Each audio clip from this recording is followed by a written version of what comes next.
Hi everyone, welcome back to Bhanu Sami kitchen. நாம இன்னைக்கு ஒரு சூப்பரான மட்டன் கறி வடை ரெசிபி தாங்க பார்க்க போறோம். இந்த கறி வடை பார்த்தீங்கன்னா வீட்டில் நீங்க ஒரு வாட்டி செஞ்சு கொடுங்க, திரும்ப திரும்ப செய்வீங்க. அந்த அளவுக்கு டேஸ்டா சூப்பரா இருக்கும். வாங்க இதை எப்படி செய்யலான்றதை பார்க்கலாம். வீடியோக்குள்ள போறதுக்கு முன்னாடி மறக்காம சப்ஸ்கிரைப் பண்ணுங்க அண்ட் பெல் ஐக்கானை கிளிக் பண்ணுங்க. இதோட இன்கிரீடியன்ஸ் லிஸ்ட் எல்லாமே நான் கீழே டிஸ்கிரிப்ஷன் பாக்ஸ்ல கொடுத்துருக்கேன். அதையும் மறக்காம செக் பண்ணிக்கோங்க. ஃபர்ஸ்ட் நம்ம இதுக்கு மசாலா பொடி ஒன்று ரெடி பண்ணிக்கலாங்க. அதுக்கு மிக்ஸி ஜார் எடுத்துக்கோங்க. இதில் 1 டேபிள் ஸ்பூன் அளவுக்கு மல்லி விதை தனியா சேர்த்துக்கோங்க. 6 கிராம்பு, 2 இன்ச் அளவுக்கு பட்டை, 3 ஏலக்காய், 2 பிரிஞ்சி இலையை சேர்த்துக்கோங்க.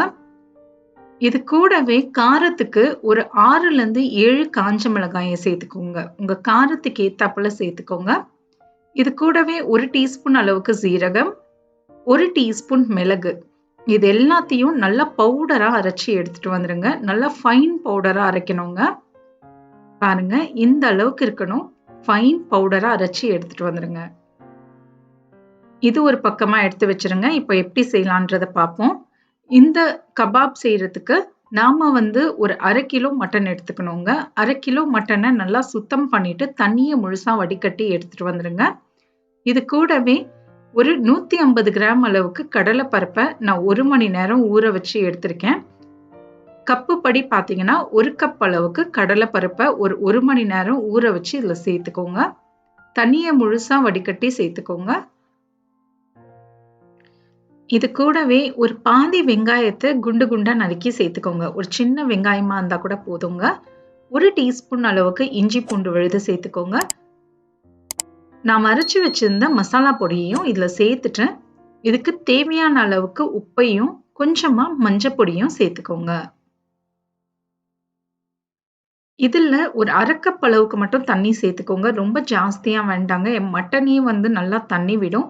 தண்ணியை சேர்த்துட்டு இதை நல்லா கலந்து விட்டுருங்க.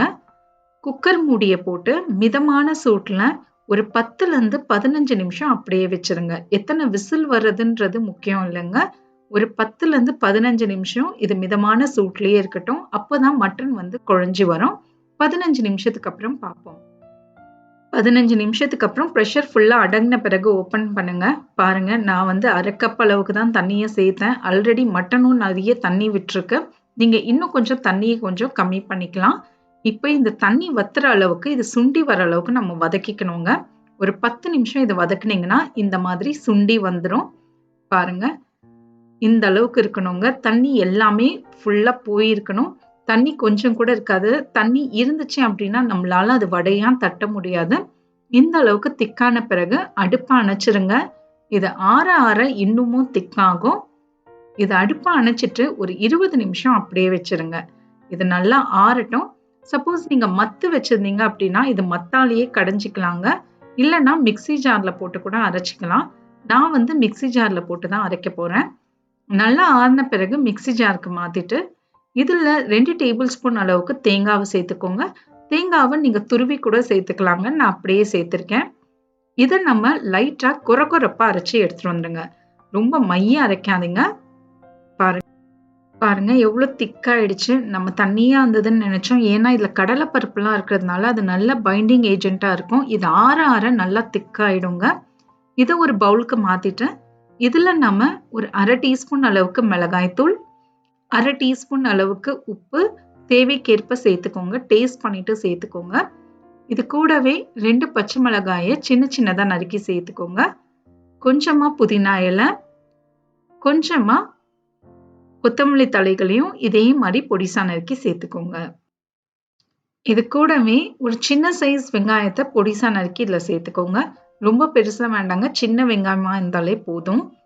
இது கூட ஒரு முட்டையும் சேர்த்துட்டு இதை எல்லாத்தையுமே நல்லா கையால கலந்து விட்டுருங்க. இது ஃபுல்லா கையால நல்லா பிசைஞ்சு விடுங்க. அந்த முட்டை ஃபுல்லா அந்த மட்டனோட கலந்து வரணும். இந்த மாவை பார்த்தீங்கன்னா நீங்க கலந்து வச்சுட்டு ஃப்ரிட்ஜ்லயோ ஃப்ரீசர்லயோ வச்சுட்டு எப்போ தேவையோ அப்போ கூட நீங்க தட்டி இதை பண்ணிக்கலாங்க. இந்த வடையா தட்டி ஃப்ரீசர்ல 1 மாசம் வரைக்கும் கூட நீங்க வச்சு சாப்பிடலாம். எப்போ தேவையோ அப்போ செஞ்சு கூட சாப்பிடலாம். கெட்டே போகாது. இப்போ பார்த்தீங்கன்னா நல்லா கலந்தாச்சு. இப்போ இந்த மாவு கொஞ்சம் நேரத்துக்கு ஃப்ரிட்ஜில் இல்லைன்னா ஃப்ரீசரில் ஒரு 10லேருந்து 15 நிமிஷம் நம்ம இதை வச்சிடலாங்க.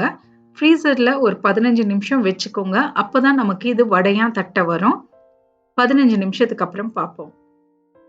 15 நிமிஷத்துக்கு அப்புறம் ஃப்ரீசர்லேருந்து எடுத்து பாருங்க. நீங்கள் கையை வச்சு பார்த்தீங்கனாலே உங்களுக்கு தெரியும் மாவு ஒட்டவே ஒட்டாது. உள்ளங்கையில் கொஞ்சமாக எண்ணெயை தடவிட்டு சின்ன சின்னதாக இல்லை பெருசாக எந்த சைஸ்க்கு உங்களுக்கு வேணுமோ அந்த அளவுக்கு வடையை தட்டிக்கோங்க.